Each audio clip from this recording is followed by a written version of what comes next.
Behind the Middle Belt killings is Caliphate ethnic cleansing. Behind Niger Delta agitation is Caliphate seizure of oil and gas.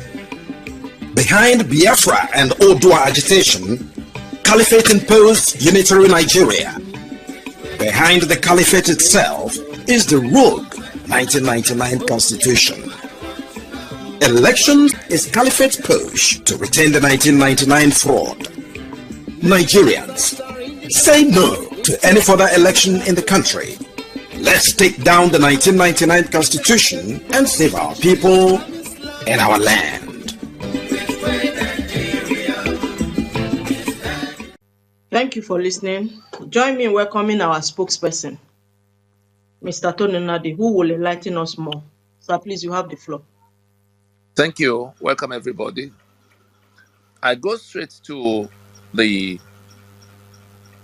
title for tonight's town hall, Defining the Change We Seek and Advancing the Demands to Deliver. We may look at our numbers here.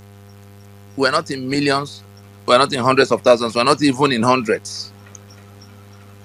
But I tell you, these same things you are listening to, people are going to charge other people money when everybody be looking for this same information in the midst of blood, in the midst of not to do the things they are still able to do now, even with all the difficulties. Because things are moving rapidly towards that point where they are not able to function the way they are functioning now that they are complaining. And it is some may think, oh, they're just talking. They are not taking action. I'm sorry for those people because they don't know the nature of the problem that is being resolved. Such people may not have, obviously, not even matter of may. Such people have not asked themselves why this thing they consider mere talk is now holding that monster in chokehold, holding the agents of that monster in a pinfall. The Fulani had never been confronted for their atrocities in Nigeria from the time Uthman Danfodio came in 1804. Confronted in the sense that they now feel threatened, sufficiently threatened to call press conferences to announce that the rest of the country was coming in genocide against them. They were the ones who always committed genocide against everybody else. When Uthman Danfodio came and began to rampage and maraud, he was ethnically killing off the owners of the land and taking the land. When Ahmadu Bello came and began to tell his lieutenants that the new nation that had been handed by the British to those who will manage it in 1960 must be an estate of their great grandfather. Ahmadu Bello was telling his lieutenants that your land, in your Yoruba land, my Igbo land, Ijo land, Tiv land, which is collectively described as Nigeria, must be an estate of their great grandfather. That means it has to belong to them exclusively. The rest of you are going to be tenants as sufferance. That is, tenants that could be, driven away any moment. And these are feudalists who do not consider all men equal, that they are feudalists. And so, in their worldview, you can only be slaves and they will always be the master. And the slave has no rights at all. For those who are jumping around from one TV studio to the other to tell you your fundamental, your human rights, the human rights lawyers under the constitution that make you slave. I was talking about Uthman Danfodio that came in genocide. I was talking about Ahmadu Bello that was already carrying out the genocide as at 1960. Otherwise, what was it that became Wild Wild West? We went to election for the independence that was coming. Ahmadu Bello and his party came third, distant third. Awolowo was convinced he won the election, and when the record, if the full results were to be brought out today, it will become clear that Awolowo won the election, and so he went to court, just like Abiola won the election in June of 1993. Awolowo won that election. The British didn't want him. They announced the result before they finished counting the votes, and they awarded victory to the fellow they had agreed with, Ahmadu Bello and his party. In going to court, of course, they were in control of the entire system, including the judiciary, like we have today. He ended up in prison. And when the Yoruba people, the people of Western region, say no, they suspended their constitution as part of managing the crisis that came. 29th of May in 1962. Independence of 1960. By 1962, Awolowo was already in prison, and the constitution of Western region suspended. That was the point at which the Fulani formally took over, working with the British, because we hadn't become a republic. We became a republic only in 1963. The Supreme Court of the time was still in England, and so it was in connivance, it was in joint venture, it was in cooperation with the British that Ahmadu Bello, it was under the superintendence of Britain that Ahmadu Bello was able to do all of what he did in advancing the conquest mission. I'm talking about genocide that has not, abated to this date. For those who do not know the kind of problem we're in. And so, Ahmadu Bello, in advancing that genocide against the rest of us, put Awolowo in prison. They took over the sovereignty of Yoruba land by suspending the constitution of Yoruba land and appointing sole administrator they call Dr. Majekodumi. The Yoruba, the Western region, the people of the Western region rejected all of that. They were still in that disputation. Of course, they divided Awolowo's kingdom in 1963. For those who are rejecting about their Midwest that came by constitutional process, who told you? Is it parliaments that make a constitution? 1963 was a product of the British of the British manipulation through the parliament that they have set up, the bogus parliament that that ought not to be discussing such matters, because it was inconclusive, incomplete decolonization that they deliberately did. I mean, the British. I'm telling us how we got to where we are now, for us to understand the nature of what we have to resolve. For those who are talking about action, you saw the people that went to Downing Street to disgrace all of us a few days ago. You are going to submit petition to the very people that locked you down. It's like a bunch of antelopes going to submit a petition in the palace of the lion to say antelopes want to be free of the devouring of lions and tigers. And it is to the lion, the palace of the lions, that the antelopes have to go and address such a petition. That was what our competitors that went to Downing Street a few days ago went to do. They are setting us back. They are making us look stupid. They are destroying the case we have made. Is it only the Yoruba that are suffering in Nigeria, that want to leave Nigeria? They are distorting the narrative that will win for us. Because if you go to say that is what you want to do, what will then happen to the Shekiri? What will happen to the Ijo? What will happen to the Berom? What will happen to the chiefs that are being slaughtered now? How is it ever going to be solved? But here we are, having identified exactly who is holding us down, the instrument by which is holding us down. Who are the victims of this holding down? The victims of this monster?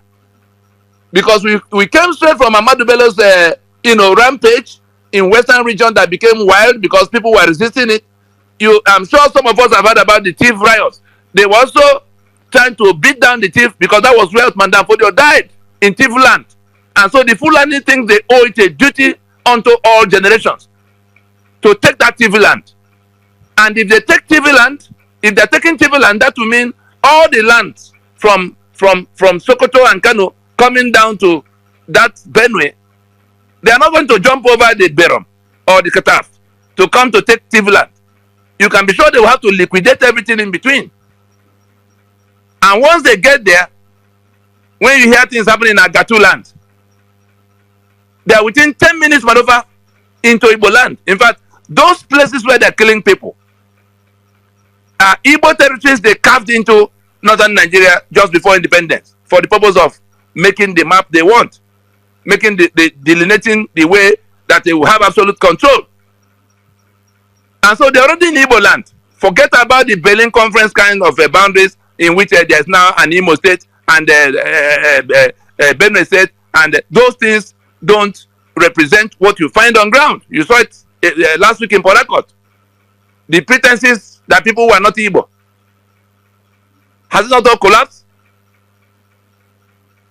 And so we come back to that resistance in Western region becoming basis for middle level officers in the Nigerian army looking out for their country that was just getting into independence, stepping in to try to arrest the situation the politicians have plotted everybody into. Awolowo was in prison. They wanted to stop those who had put him in prison and bring him as the one who can begin to build this new country. Not Ahmadu Bello and his co-marauders. In no time, Murtala Mohammed and co turned up. It became genocide. They began to kill people. Unfortunately, the ones who were being molested before then, because in the thief operations, in that same time, Western region was boiling. TV land was also boiling because they were trying to beat down the Yoruba and beat down the thief before they come further down to the east where their big problem was. They wanted to use this too. They wanted to use the Igbo, who were a majority of the officers in the military of the time. They wanted to use the Igbo officers to coordinate their containment and incapacitation of these two.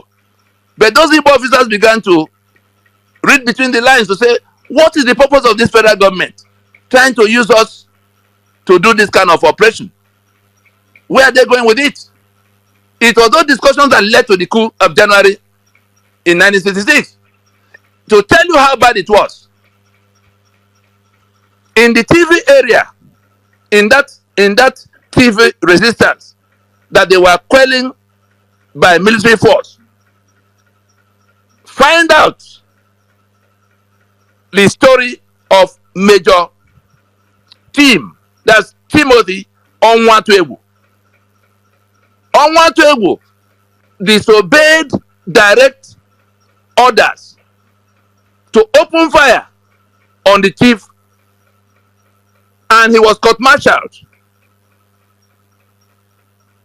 If Nzogwu and Co did not move the date forward, he probably would have been executed, because he saw no reason to shoot at thief people on a mission that Ahmadu Bello had not explained to them. As he was doing that in TV land, Captain Imanwo Bosi,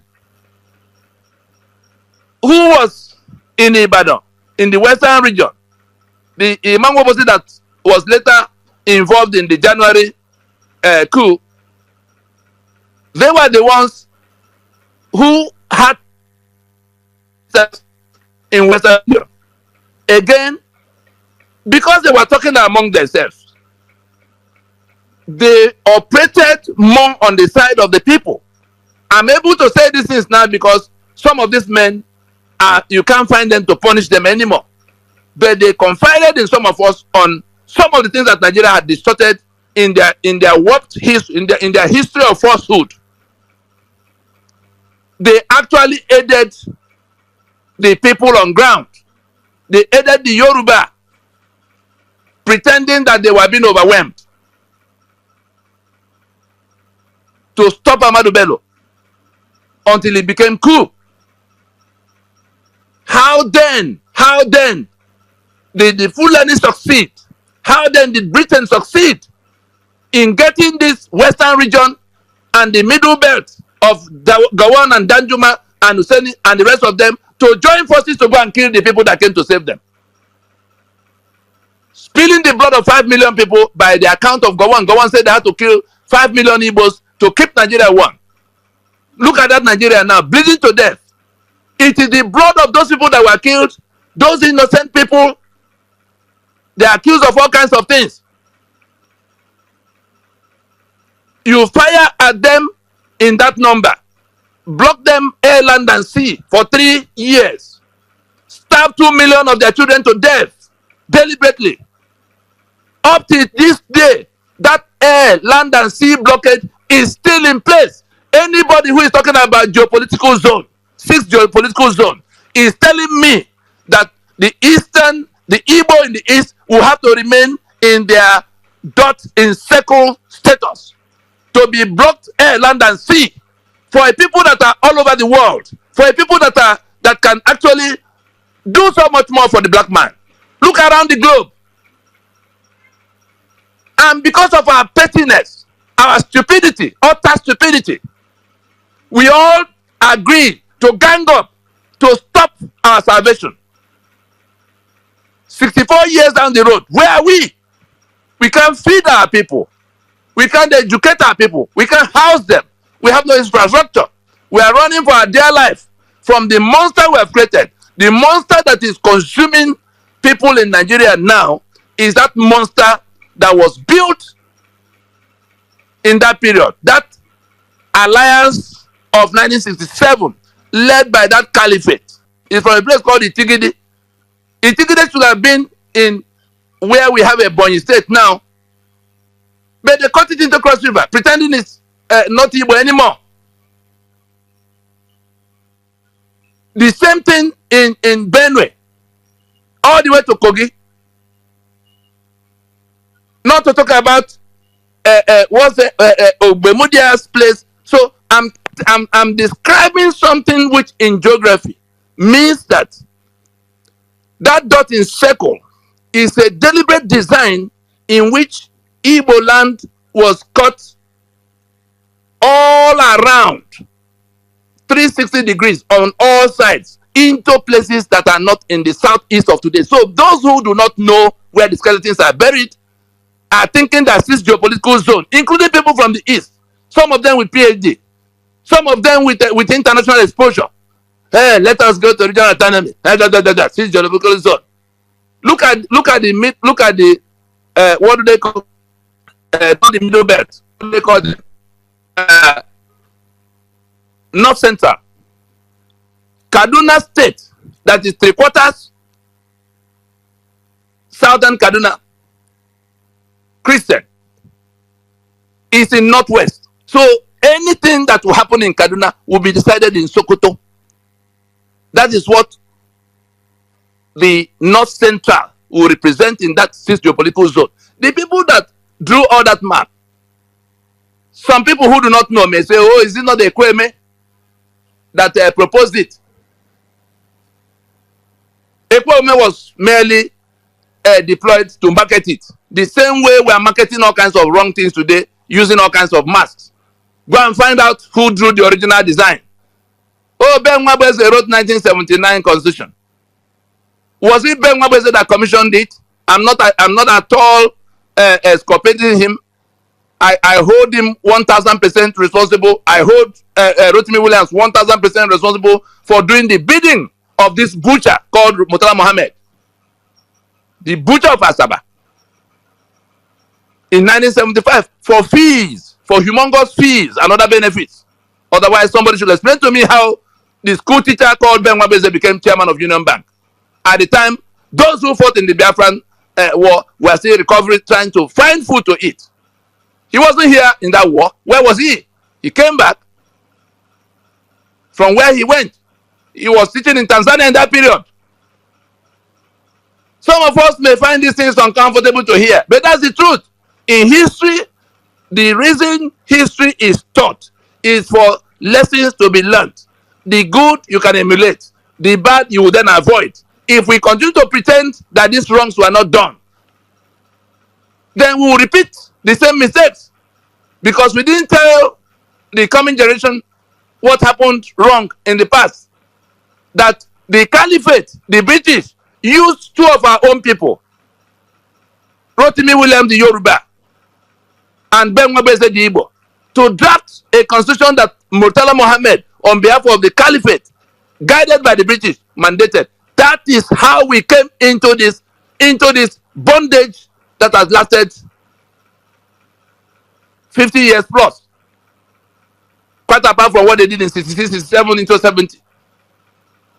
And so, where we are now is that the reason I went into all of this is to let you know that for those who are saying, no, where's the action? Where's the action? There's no greater action than finding out what our fathers didn't know about how we got into this mess. Locating the very source of the power of the enemy and being able to get to that source. That is this constitution that has now more or less conscripted, hijacked our sovereignty in a manner that left the keys in our cells. We are put in a prison compound. The keys were forgotten in our cells and were found out. Our numbers are good if we use those keys. The prison guards are so few. In fact, many of them have been looking for how to remove themselves from that role. The one nurse that held us down is in disarray now. The Hausa is no longer Hausa Fulani. We went to Washington and dislodged them from where the British handed them to the democratic government in 1960. I'm sure some of us saw the video of Tafawa Balewa visiting Washington in 1960. The British handed this caliphate to the Democratic Party in the US under the watch of J.F. Kennedy. So they have a pact. They have something that they can access in Washington that is not known to any of you at the instance of the British. They reinforced it in 1966 when the coup had happened by getting Shell to give up some of the concession, some of their concession. Shell gave out, the British gave out 40% of the oil fields they were controlling to settle the other members of the Security Council. If you don't know all of this and you go and get a few Dane guns and begin to shoot and blow anything you see to say you are fighting, oh Biafra, give us Biafra, Oduari, give us Oduari, you go to ask Britain to let you go. So what will be? Don't you know that you are their business? You are your bondage is the source of their own wealth. It is what they took from you by all this brigandage of many years that built that London you see. And if there are people who have found out what they did and what we could do to undo it, and you're not listening to it, whether you are waving Biafra flag or you are waving Odua flag, you are a disgrace to the black man. For something that we have already encircled them. All we need now, back to our title, defining the change we seek and advancing the demand to deliver it. Election next is 2027. We're in 2024 now. This meeting is not for theory. We have already told you what the problem is, what the solution is, and what our own actions should be to advance that solution to conclusion. Where we are now is to engage the few who are desirous of that outcome with the practical things that will have to happen. The NINAS 5-point proposition must now become the demand of those who want an end to this bondage. Every other thing everybody else is doing, some will say, it's not only one road that leads to market. Ignorance is not a viewpoint. Ignorance is not a strategy. We are now dealing with a people blindfolded by ignorance, paralyzed by fear, and incapacitated by the terror of government. We are dealing with a people blindfolded by ignorance, paralyzed by fear, and incapacitated by the terror of government. What is the answer for ignorance? Knowledge. And we have so much of it. In audiovisuals, we have more than 400 now. Any random 10 can set the entire country free. They have 400 plus. So the question of ignorance that blindfolded everybody before, we have defeated that one. And when that ignorance is defeated, that fear that paralyzed many, Buhari is coming. Oh, will Fulani agree? Government will kill you. Oh, police is coming. That fear that paralyzed these 230 million people, knowledge that vaporizes the ignorance immediately evaporates the fear too. If you know, like you come to these meetings, you hear, you see us on TV at times. AIT Studios in Abuja is just about 5 minutes maneuver from the villa. A number of times, Buhari with all his guns, with all the commander-in-chief and the police and army and DSS, there are times he sat in the villa and watched live where we were saying he was the one organizing the crime, the terror that we see, that the media is now describing as banditry. The conquest he was driving with his Fulani kinsmen, throwing our borders open.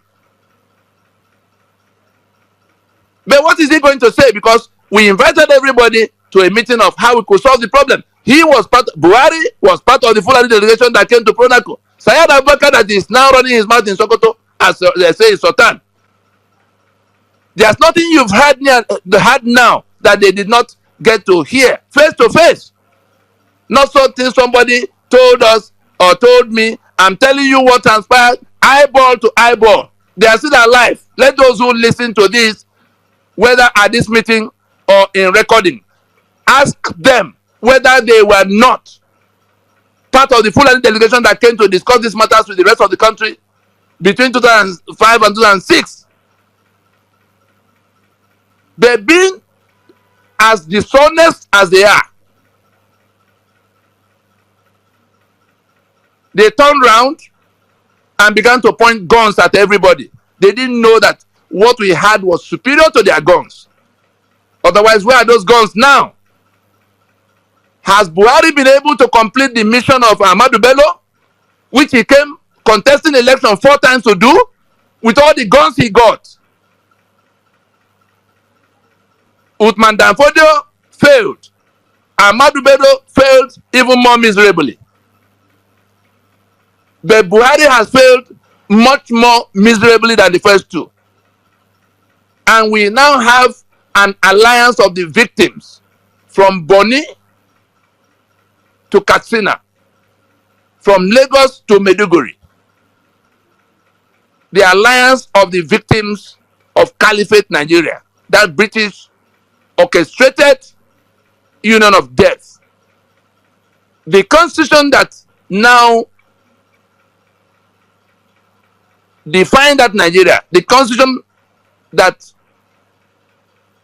creates and defines that Nigeria, has our signature as the ones who agreed amongst ourselves to submit our sovereignty to them. and who therefore wrote the Constitution. And that is all we need to get out of the way now, and we are completely free.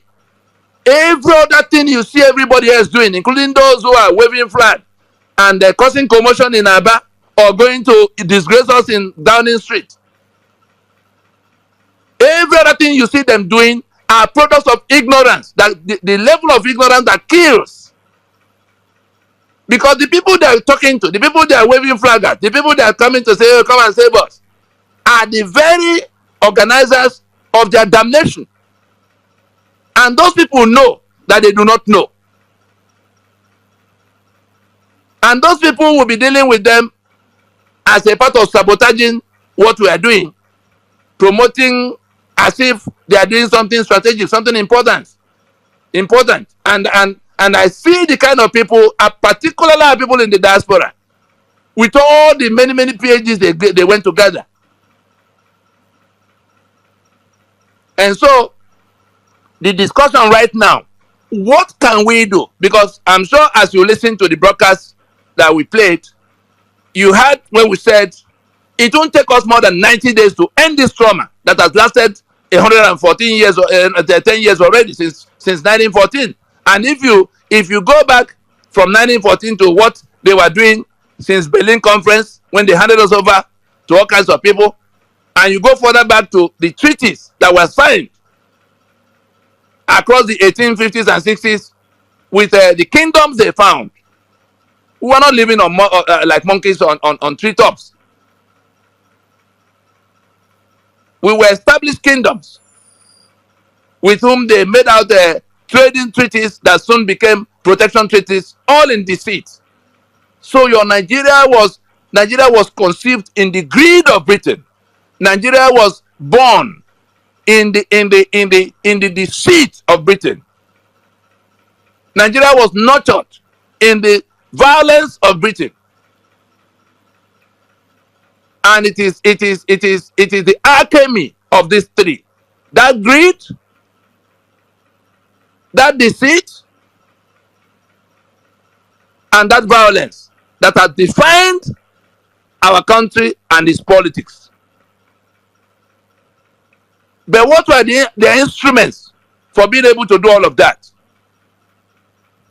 It was ignorance, fear, and military terrorism. Since there's a correlation between the three, it is that ignorance that puts the people, that paralyzes the people with fear. It is also in the atmosphere of that fear that the government becomes the terror. Hey, move, or I move you. Oh, I shoot you if you talk. So there's a nexus, there's a sequential nexus between the three. And if you solve ignorance, you have solved the fear. And therefore, nobody can terrorize you when you know they're the ones who run away when we are coming. Why are the other people running away? Why are the other people running away from them and they are running away from us? Otherwise, let them go and resurrect the constitution by which we became a union. Otherwise, this one that is in place now has been asphyxiated, has been, put to death. We have no union anymore. The only reason they are still hanging around in Abuja and sharing money every month is that the ones who should have been bolting out of that prison gate that have been unhinged, using the words of Yadudu, the prison gates have been unhinged by the constitutional force majeure, which was the culmination of these processes that took 20 years to that point in 2020 when we had to roll out what needed to be done. But our people were sleeping and snoring and waving party flag, PDP, APC, Labour Party, P2B, the great leader. Leader of what? Does ignorance lead? Does dishonesty, does darkness lead light? So the rest of us can do what is left. Don't mind the numbers you see here. There are things that are happening even now You are not in a position to see them. Just like they didn't know where the force majeure came from that took down the constitution from which they were drawing power. They've tried 5 different things. We were far ahead of them. You saw when Olisa was guiding them to go and write another constitution and throw at us. We shut him down. You saw when they rushed to Benjamin Carlo of National Assembly. Oh, I will write another constitution in 24 months. In one response, we shut him down so that he came back to the public space to say they cannot do that anymore. Then they went over to this buffoon called Fakbounda. He began to write constitution for people who have not discussed. Again, just one response, he was shut down. Then they went over to Emeka Anyoko and his patriots. You can see what is left of them now. So we have defeated them in every direction they try to go to make out another constitution, because in the absence of making out another constitution, the union is actually at an end, and people are going to go unilateral in because the remedy of self-determination does not depend on anybody else than you, as long as you are an identifiable ethnic group on your ancestral land, ancestral space. That remedy does not depend on anybody else agreeing with you. And we have done this work across the last 25 years to build an alliance of these victims who are contiguous. The only ones who have been standing out, again, they've remediated their situation. The Hausa now tells the Fulani, where is your own land? Dress back from our land. If you don't move, we move you. So we have the whole country standing together. We have the constitution under chokehold. Except we let go, except we let oxygen pass, that union anchored on that constitution is dead and gone. Where do we go from here? We have to know it that what is left to do to arrive at that domino 2 that takes down that constitution is to draw a line between those who are the enforcers, between the enforcers of this constitution and the victims. I repeat, the task we have left right now is to draw a dividing line between the victims of this constitution and the enforcers. What does that mean? They are planning to go to election in 2027, which will then renew the life of this constitution. Of course, you can see that the major political parties, PDP and Labour Party, that could have been contending for going to replace the ones who are there now, they have both been decapitated. So anybody who is going to election in 2027 is only waving Tinubu and his gang on, because you can see he has the police in his pocket, he has the judiciary in his back pocket, he has the Babio and his parliament in his back pocket, he has INEC in his stockings. So how are you going to overtake him? For somebody who came from the flanks and did all of what he did to coronate himself in 2023, you now come in these rickety formations and you are hoping nobody, those who are planning to go to election are only telling us that they are happy with Tinubu and what he's doing. Those who will be joining them to plan to go to that election, the ones who will be planning to vote, are only telling us they are happy with the killings, they are happy with the hunger, they are happy with everything that is happening now. Between the constitution that already was dishing out its own and these captors of state. But why would the rest of us allow them? If we raise the issue right now to say, let there be a demarcation, let there be a shouting from rooftop against those who may be going towards that direction of election in 2027. If we raise the issue now, so it becomes something they have to fight, something that may consume them if they don't win that fight, of dragging us to the Golgotha of going to another election in 2027. If we raise that issue in 2024 I don't see how we will not prevail. Based on what people have seen, based on what people have suffered in refusing to listen to us ahead of 2023. That hunger, you don't know what we know about reports are coming to us from across the length and breadth of Nigeria and across all the places our people are dwelling overseas. Their lives are upside down. The young boys that went to play football for Nigeria in Libya, they found out in the hard way that they were representing a dead country. They cannot interpret what happened to them. But they have learned the hard way that the defunct Federation of Nigeria cannot, anybody going to represent Nigeria in anything deserves whatever he gets, including death. Ignorance may be the reason they are doing that. But when you look at some of the sports people, you can see the ones who have pulled back from attempting to represent Nigeria. Look where you will see. You saw the ones that went to Olympic. No single medal for a country of this size. Of course, because Nigeria is a deformed country from, deformed at birth. Nigeria was stillborn. They didn't win any medal at the Olympic. Let's leave it there.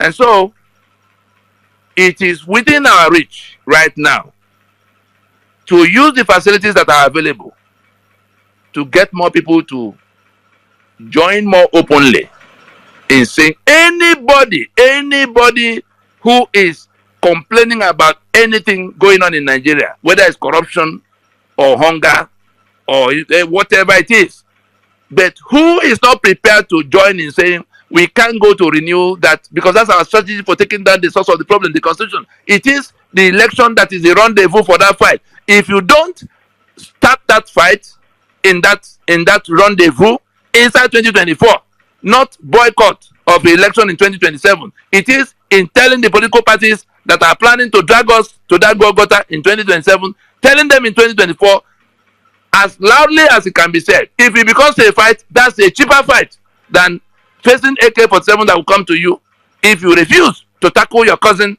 that is waving PDP and Labour Party and APC flag in your backyard. If you refuse to tackle them, then you are setting yourself up for when Fulani will turn up at your space and shoot you. When hunger will destroy whatever you held there. When the rain, the naira that is now in free fall, you think it's about to stop? I'm sorry for you. You think that Dangote and the refinery is the answer to refinery? You take the crude oil of Eastern Nigeria, allocate to one Fulani man. You seize the right of those who own that crude, who could equally buy and refine by the exclusive list. And you load the two into the hands of a Fulani man to refine in faraway Lagos for all of us.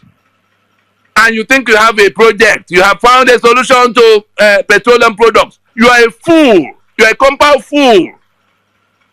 You are a fool that should die from being a fool. If you think that that's the solution to petroleum products, that the constitution will lock down the refining capacity, tie the hands of the owners of both the crude and the right to refine to the back, and you think you have solved that problem.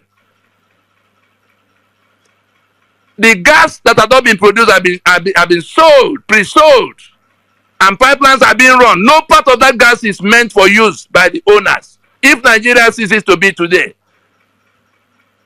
the port of Lagos will belong to Lagos and Yoruba people. And all the waters, all the way to where Ondo begins to merge with Bayelsa. So for those who think that Nigeria is there, and therefore they sit in Abuja, sorry for them, we don't have to discuss, we don't have any discussion with those who are hanging around in Abuja. They know that the house has collapsed. That's why they are stealing with this vigor. But we can, if we do what we need to do, in saying we will not proceed to election, We will create a situation that cannot be resolved otherwise than by immediate transition. And if we are not going to that transition, I tell you, you see what has happened in Port Harcourt, where the governor came to the point where he told the Inspector General of Police to go to hell. The IG withdrew his men, thinking that heaven will fall. Of course, the marauders from Abuja came in and burnt a few places. But the owners of the land stepped out with their own guns. As we speak, that question of whether we have agreed to be in union and whether we have made our constitution and what Abuja should be doing and what we should be doing, all of those questions are hanging like the sword of Damocles over the head of Rivers State and Nigeria. Remember, in the First Republic, it was Ibadan. Election, federal might, local resistance. First Republic collapse. In 1983, it was Ondo. Election, federal might, local resistance. Amobodiowo and the rest. Second Republic collapse. We're exactly in that cycle again. On this occasion, Port Harcourt. Anybody who does not interpret what is going on well will be a victim of it. I think we can stop here. Thank you for listening. Wow, thank you. You sure have a way with words. Judiciary in Tinubu's left pocket, INEC in his stockings. Thank you for your effort and time. Your presentation was outstanding. May God continue to enrich you with his wisdom. The floor is now open for questions, comments. Keep your questions or comments brief and relevant to today's topic. Any other question or comment from the audience? Okay. In the absence of any question, Mr. Nadi, please, we would like to hear your final thoughts before the announcement to close today's meeting. Well, just to thank everybody present and to let us know that there are things that are being put together by NINAS in which, just to give you a hint, on October 1st, Tinubu announced his plan for National Youth Conference at a time what is required is a union discussion, a union dialogue. Since he now realizes that there's a need for a national conference, but he wants to corner the young people they deny the lesson of history, to go and settle them in one corner, as if there's a different economy for those young people, as if there's a different security arrangement for those young people, or a different naira they have to spend. That plan is dead on arrival. They announced a conference. There will be a union discussion, but completely involving the entire country, whether Tinubu understands it or likes it or not. That's one item. NINAS is working out what will become that discussion. Second, we have a government that is so completely detached from the people that they can sit in Abuja sharing trillions, but presiding over a traumatized and stupefied, a people they traumatized and stupefied by the weaponization of poverty. People can no longer feed, can no longer take care of their basic needs. But it is because there is something that has enabled both the government of impunity and the people in that trauma. That is, it is that constitution that locked down the people in their trauma, in their poverty, in their hunger. It is also that constitution that guarantees the multiple trillions being shared in Abuja. I can inform us that there's an end in sight for that anomaly, because that constitution that sets it all up is defeated. There's also something that has to do with the country that is in free fall, the people that are under the siege of Fulani conquest agenda and the siege of state captors, the people who are taking over. So they're like two robbery gangs, just like the British and their Fulani friends came in conquest against the rest of us. That is what is going on now. The Fulani still in their brigandage. The ones who are doing state capture have come to join them. And the people are under that double siege. But the people have a choice now in self-redemptive action or to surrender into servitude if they don't do that. I'm just hinting you that there will be a discussion on that reality to the extent that it is that constitution that enabled the two. There's also something about while we are waiting for the union reconstruction that must happen or dissolution that will kick in, the people who have been made hungry by government policy of pulling fuel subsidy and floating the naira, the people were already suffering all the years of Buhari, but they were still managing to fend for themselves. It is these two policies that plunged them into this calamity that is raining upon them from all sides. NINAS is going to frame a demand that will forcefully rescue the monies that should have been for the food and all the other necessities of life, which the people can no longer afford or attain at this time on account of those policies. The ones that are flowing, the ones that are caused by the Constitution, yes, they will be dealt with. But this one has become an emergency that will have to be dealt with like a patient that was already heading for a major surgery. What happened since last year was that patient was attacked on the way to hospital and is now bleeding. That attack took the form of fuel subsidy withdrawal and floating of the naira without production in the background. And so the people got into a much terrible condition so swiftly. And so NINAS will be leading a charge to retrieve what was taken from the people to plunge them into this as a part of the overall push to that transition.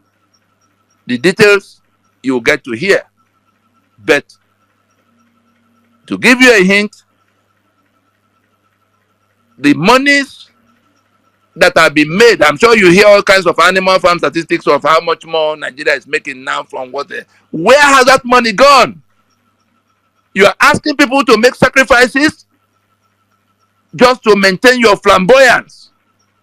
And you see Akpabio running his mouth about how much they have to enjoy and how much the people have to suffer. Something will address that in specific terms. And so, I think it was just to let those who are present in this meeting know, to let those who might listen to this broadcast know that matters will come to a head.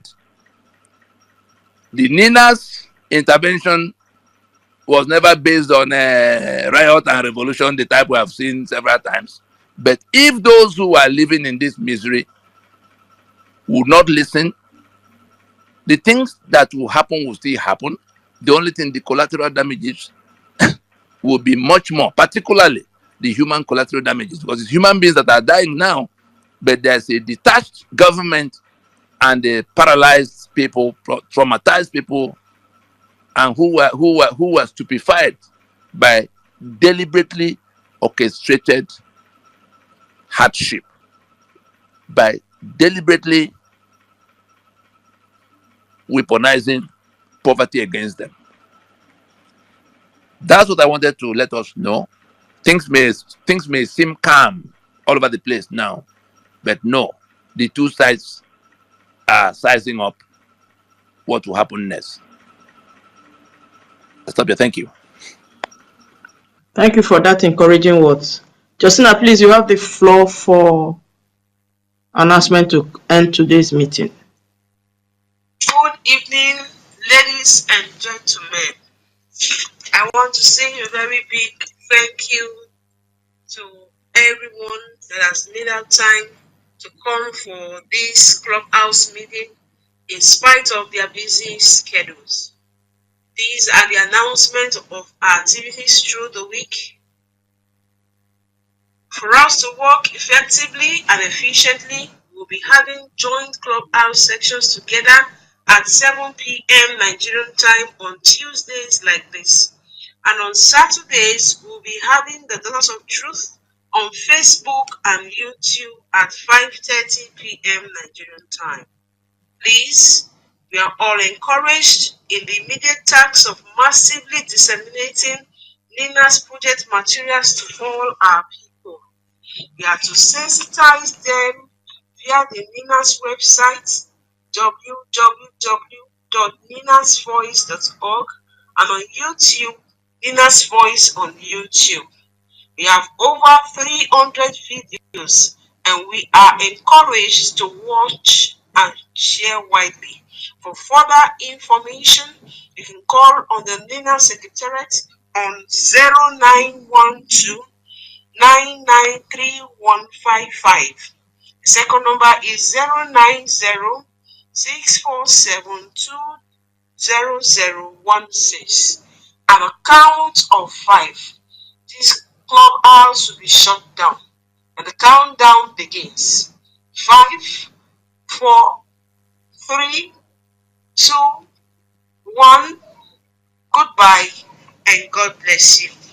See you on Saturday.